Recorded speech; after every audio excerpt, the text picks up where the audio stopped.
right, Mike Pendleton here, MyMMAnews.com, alongside Michael Blockhus. You're making your pro MMA debut here at Bellator 298. First, congrats. How do you feel about your debut? Hey man, how's it going? It's exciting. I get to try a new combat sport. I've been wrestling my whole life. Like my buddy J.O. said, this is a little different. We get to punch and kick and choke each other out. So I'm excited, man. I'm coming with energy tomorrow. Yeah, funny you mentioned Jordan, because obviously Killcliff is well represented here this weekend. Wrestling is well represented here this weekend.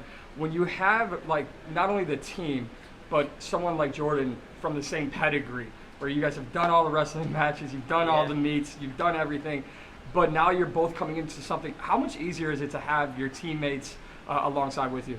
Yeah, it's awesome. I mean, a lot of us have been talking about the energy, the vibes, everything's been good.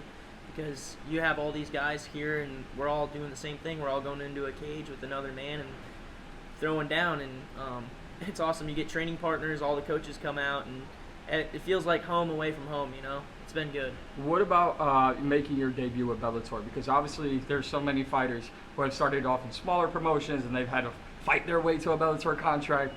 One thing I've always commended Bellator on, they'll find a Michael Blockhus, right? They'll find somebody like a Jordan Oliver or anybody that they find from the beginning. They sign them to their pro MMA debut, and they ride with that guy.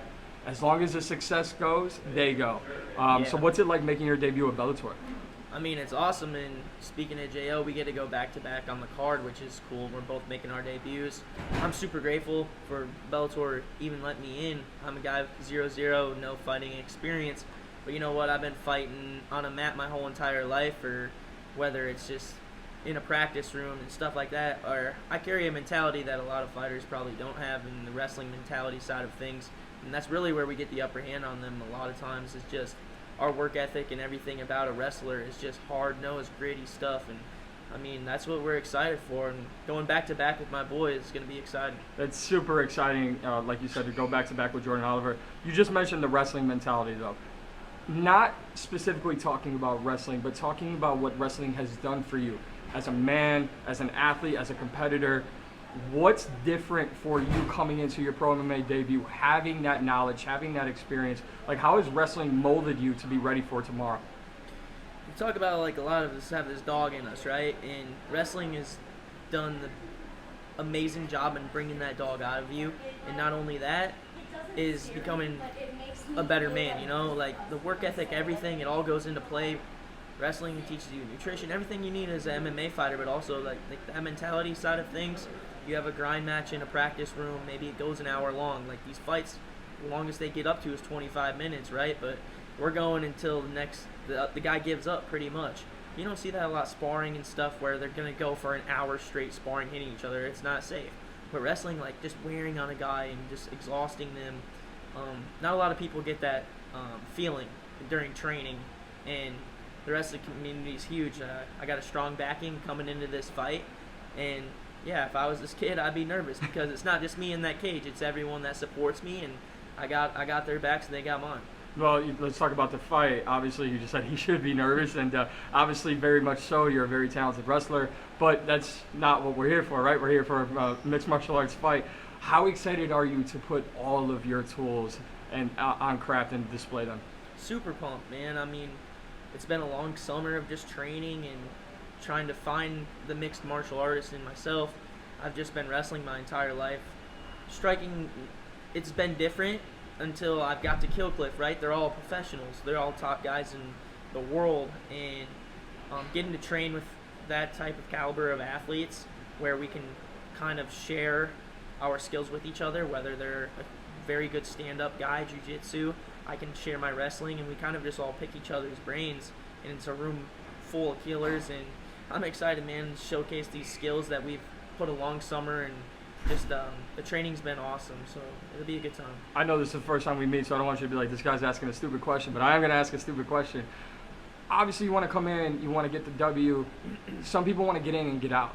Do you feel like, yeah, that's exactly what I want to do, or do you want to show, hey, I could go 7, 8, 15 minutes? Now, obviously, you don't want to leave it in the judge's hands, but do you have a preference? Would you like to showcase your skills in a longer fight, or do you just want to get in and get out? Everyone wants to get in and get out because you're not paid by the minute right. or second, you know? So, obviously, that's the goal, but I train to go hours on hours of an MMA match if I really have to, until that kid breaks. And that's what I'm going to go in there tomorrow. I'm going to go in there with my dog mindset, and I'm going to break this kid's will to ever step into a cage again. There is a Bellator 300 in October, Bellator 299. The future after that, well, remains to be unseen. But what's your future? You making your debut here in August? Do you want to get another fight by the end of 2023? Yeah, that'd be awesome. Get 2 fights in. I'm just literally moved down to Florida in May, graduated from Minnesota. If I get 2 fights in before the end of the year, that'd be great. So let's talk about Kill Cliff real quick. I know a lot of guys down there. You guys are well represented here this weekend. You obviously went to a great college, great university. You did a lot of great work down there. But when you talk about a team at Kill Cliff, what has that team meant to you as you head into this debut? We're a family down there, man. I mean, we all come from different countries, different diversities, and the reason I chose Kill Cliff, is it reminded me a lot of my college wrestling team, where you guys are doing everything together, and you don't see that at a lot of MMA gyms. Typically, these guys are going in and they're doing their own thing, whatever. They might have the little group, but we, as a team down there, this is a fight club, like we do everything together, camaraderie. We can all talk to each other about anything, and yeah, it's just a tight-knit family. If someone needs help, their car breaks down, they can call anyone in that gym, and they'll be there. They'll drop what they're doing in a second, and that's what I like. Everyone's got each other's backs, and I mean, hey, we're coming with a strong team to Bellator 298, and we're looking to run through this card and go undefeated on it. A couple more questions here for you. Have you heard anybody from anybody in the wrestling community, and had any conversations with anyone may have helped you get through this fight week? Yeah, I talked to everybody. I talked to my Minnesota coaches. Everyone's excited. One of my best buddies, I had him. Pat McKee, he's a killer. Gable Stevenson, I'm sure a lot of you guys have heard of. That can go on and on. Yeah. The wrestlers that I'm really tight with there that are coming out, because it's a nice close drive. I'm an Iowa boy, so I got a lot of Iowa wrestling community based Minnesota. So, I mean, I keep saying it's the Midwest home team. You got me, Storley here, a couple Midwest boys. We're looking to put on a show in front of the fam. So you took the next question right out of here. What's the prediction for tomorrow night? I'm looking to get in there and get out like we talked about before, round 1. So I'm going in there to break this kid. Well, I appreciate it. Thank you very much. Yeah.